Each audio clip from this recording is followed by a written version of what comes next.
नमस्कार दोस्तों, कैसे हैं।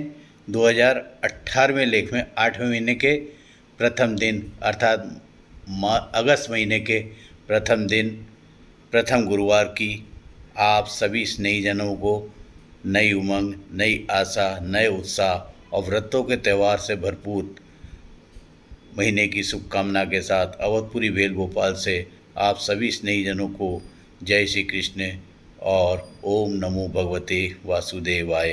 दोस्तों, आज का वीडियो कुछ लंबा है, इसलिए ध्यान दे के सुने। रिश्तों में लाभ हानि नहीं देखी जाती, आज का विषय है।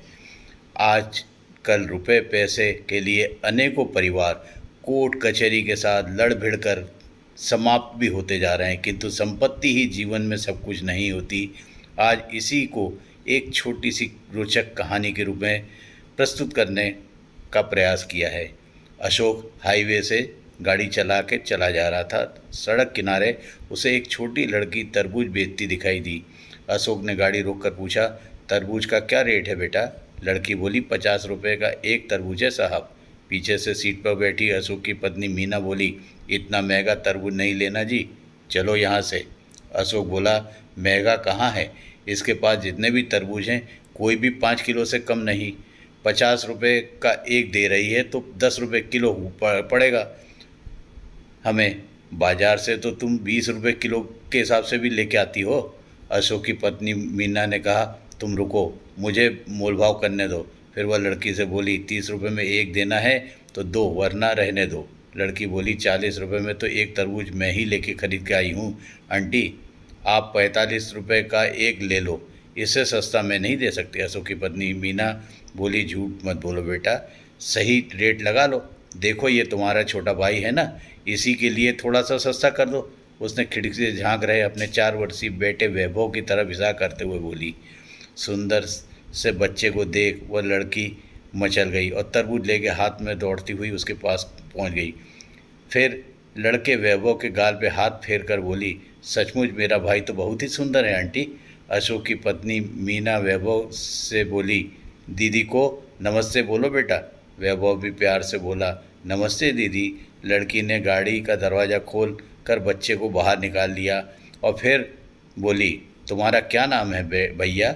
लड़का बोला, मेरा नाम वैभव है दीदी। वैभव ने बाहर निकलने के कारण अशोक की पत्नी मीना कुछ असहज हो गई थी। तुरंत बोली, अरे बेटा, इसे वापस अंदर भेज दो, इसे डस्ट की एलर्जी है।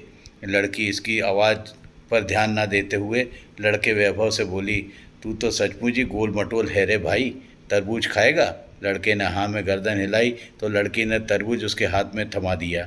5 किलो का वजनी तरबूज वैभव नहीं संभाल पाया और तरबूज फिसल के गिर गया। उसके हाथ से नीचे गिरते ही तरबूज फूट गया, 3-4 टुकड़े में बट गया। तरबूज के गिरकर फूट जाने से लड़का वैभव रोने लगा। लड़की उसे उचकारते हुए बोली, अरे भाई रो क्यों मत, मैं तुम्हारे लिए दूसरा लेके आती हूँ। वह दौड़ के गई और एक और बड़ा सा तरबूज उठा लाई।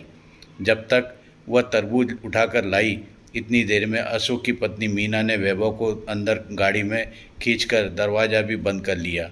लड़की खुले हुए शीशे से तरबूज अंदर देते हुए बोली, ले भाई, ये बहुत ही मीठा निकलेगा। अशोक चुपचाप बैठा लड़की की गतिविधियां देख रहा था। अशोक की पत्नी मीना बोली, जो तरबूज फूटा है मैं उसके पैसे नहीं दूंगी, वह तुम्हारी गलती थी, फूटा है। तो लड़की मुस्कुराते हुए बोली, उसको छोड़ो आंटी, आप इस तरबूज के पैसे भी मत देना, मैंने अपने भाई को वैभव को दिया है। इतना सुनते ही अशोक और उसकी पत्नी मीना दोनों एक साथ चौंक पड़े। अशोक बोला, नहीं बिटिया, तुम अपने दोनों तरबूज के पैसे ले लो। फिर 100 रुपये का नोट निकाल लड़की की तरफ बढ़ा दिया। लड़की हाथ के इशारे से मना करते हुए वहाँ से हटकर अपने बाकी बचे हुए तरबूजों के पास जाकर खड़ी हो गई। अब अशोक भी गाड़ी से निकला और वहाँ आ गया। आते ही बोला, पैसे ले लो बेटा, वरना तुम्हारा बहुत बड़ा नुकसान हो जाएगा। लड़की बोली, माँ कहती है जब बात रिश्तों की हो जाए तो लाभ हानि नहीं देखी जाती, और फिर आपने तो वैभव को मेरा भाई बताया है, जो मुझे बहुत अच्छा लगा। एक छोटा सा भाई था मगर, कहते हुए वह रुक गई। अशोक बोला, क्या हुआ था तुम्हारे भाई को? वह बोला, जब वह 2 साल का था तब उसे रात में बुखार आया, सुबह माँ हॉस्पिटल में ले जा पाती उसके पहले ही उसने दम तोड़ दिया। मुझे मेरे वैभव जैसे छोटे भाई को देखकर बहुत याद आती है। उसने 1 साल पहले पापा भी हमें छोड़कर चले गए थे। अशोक की पत्नी मीना बोली, ले ले बेटी, अपने पैसे ले ले। लड़की बोली, पैसे तो नहीं लूँगी आंटी। अशोक की पत्नी मीना गाड़ी के में गई और फिर अपने बैग में से एक पाजेब की जोड़ी निकाली जो उसने अपनी 8 वर्षीय बिटिया हर्षिता के लिए आज ही 3,000 में खरीदी थी। लड़की को देते हुए बोली, तुम वैभव को भाई मान रही हो ना, तो उसके हिसाब से मैं तुम्हारी माँ हुई। अब तुम माँ से तो मैं लेने में मना नहीं कर सकती।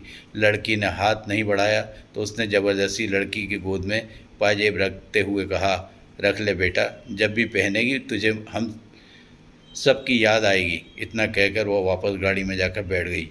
फिर अशोक ने गाड़ी स्टार्ट की और लड़की को बाय बोलते हुए चल पड़े। अशोक गाड़ी चलाते हुए सोच रहा था, भावुकता भी क्या चीज़ है। कुछ देर पहले उसी की यह मीना पत्नी 10-20 रुपए बचाने के लिए हथकंडे अपना रही थी। कुछ ही देर में इतनी बदल गई कि 3,000 की पाजेब दे आई।